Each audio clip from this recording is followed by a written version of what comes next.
Welcome to everyone. Today we shall study about phrasal verb and preposition. आइए आज हम बात करते हैं कक्षा 12 के कुछ इम्पोर्टेंट टॉपिक के बारे में। इंग्लिश कंपलसरी सब्जेक्ट के दो इम्पोर्टेंट टॉपिक अपने पास में, फ्रेजल वर्ब और प्रीपोजिशन, और इसके कुछ इम्पोर्टेंट क्वेश्चनों को अब हम हल करेंगे जो आपके एग्जाम की दृष्टि से वेरी इंपॉर्टेंट है। तो फर्स्ट अपने पास में जो फ्रेजल वर्ब है वो दी गई है पुट ऑफ। पुट ऑफ का अर्थ होता है स्थगित करना।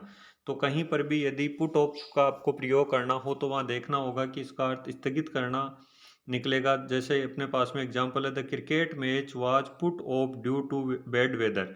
कि यहाँ जैसे पुट ऑफ की जगह आपको ब्लैंक स्पेस दिया हुआ मिलेगा एग्जाम में, यहाँ ब्लैंक स्पेस है और आपको दो अलग अलग प्रकार की फ्रेजल वर्ब मिलेगी। तो आपको देखना होगा, जैसे cricket match was due to bad weather की वजह से क्या हो रहा है, पोस्टपोन्ड हो रहा है, स्थगित हो रहा है। तो इसलिए आप यहाँ किसका यूज करोगे, पुट ऑफ का यूज करोगे। फिर इसके बाद में नंबर 2 के ऊपर है पुट आउट। पुट आउट का मतलब होता है बुझाना, जैसे आग वगैरह बुझाना या कोई लैंप लाइट बुझाना। तो यहाँ पर जैसे एग्जांपल अपने पास में, my brother put out the lamp and went to bed. कि my brother put out the lamp, कि लैंप को माय ब्रदर ने क्या किया, पुट आउट किया, बुझाया, एंड वेंट टू बेड, और उसके बाद में अपने बिस्तर की ओर गए। तो इसका मतलब ये हो रहा है कि बुझाना का जो प्रयोग करेंगे हम, तो वहाँ पर जैसे कोई लाइट है, लैंप है, इस प्रकार के सेंटेंस के अंदर हम पुट आउट का प्रयोग करेंगे। फिर नेक्स्ट अगली फ्रेजल वर्ब अपने पास में पुट अप। पुट अप का अर्थ होता है प्रस्तुत करना, कुछ भी रिप्रेजेंट करना, कुछ भी प्रेजेंटेशन देना। जैसे the matter was put up before the officer. की कोई भी जो मामला है वो हम ऑफिसर के सामने पुट अप करेंगे। तो पुटअप का मतलब प्रस्तुत करना। जैसे हम कोई भी प्रश्न करते हैं अपने टीचर से, अध्यापक से, तो पुटअप करते हैं, यानी कि हम कुछ न कुछ क्वेश्चन उनके सामने प्रस्तुत करते हैं, तो वो पुटअप होता है। इसके बाद में अगली फ्रेजल वर्ब है पुट अवे। पुट अवे का मतलब होता है उचित स्थान पर रख देना। जैसे उचित स्थान पर रखने का मतलब, the shopkeeper put away the notebook and went to home. कि शॉपकीपर ने जो नोटबुक है वो अपनी शॉप के अंदर उचित स्थान के ऊपर रखी और उसके बाद में वो अपने होम की ओर चला गया, घर चला गया। फिर इसके बाद में अगली फ्रेजल वर्ब है पुट डाउन। पुट डाउन का अर्थ होता है दबा देना। पुट डाउन का अर्थ होता है दबा देना।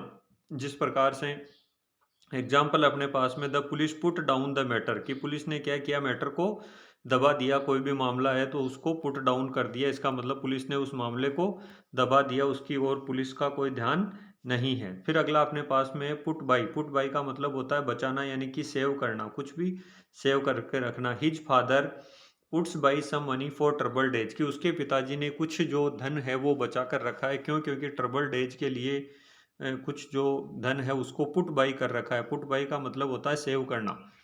नेक्स्ट है पुट ऑन। पुट ऑन का अर्थ होता है वस्त्र आदि पहनना। He put on the new clothes on festival. की वह त्योहारों के ऊपर कुछ नए जो कपड़े वो पहनता है। तो पुट ऑन का मतलब होता है पहनना, और पुट बाई का मतलब होता है बचाना।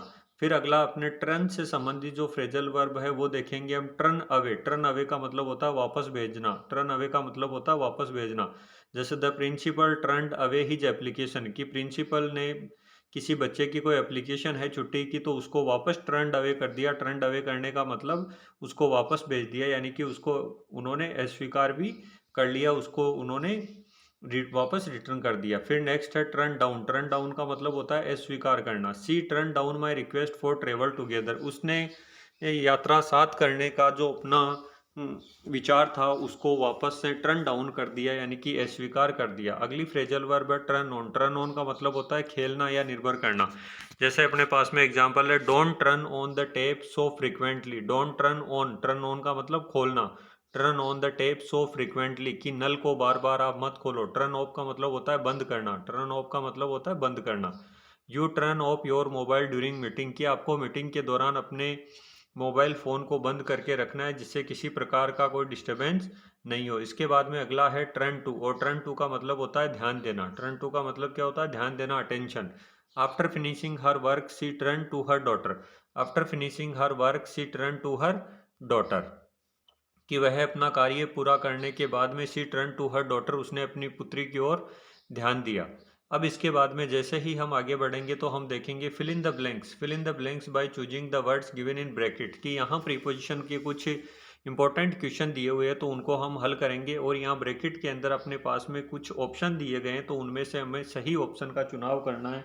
और जो सही ऑप्शन है उसको लेकर हम हल करेंगे अपने प्रश्न को कि किस प्रकार से हमें एग्ज़ाम के अंदर अपने प्रश्नों का जो उत्तर है वो देना है।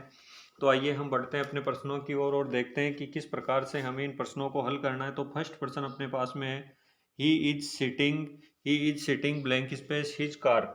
ही is sitting blank space his car. तो इसका हमें जो सही उत्तर है वो देना है कि यहाँ क्या इन दो ऑप्शन है अपने पास में, ऑन और इन में से हमें इसको करेक्ट आंसर जो है वो फिल करना है।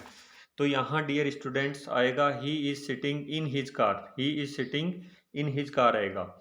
फिर दूसरा आएगा there are two books blank space the table. यहाँ अपने पास में दो ऑप्शन है एट और ऑन। तो बताइए यहाँ क्या होगा।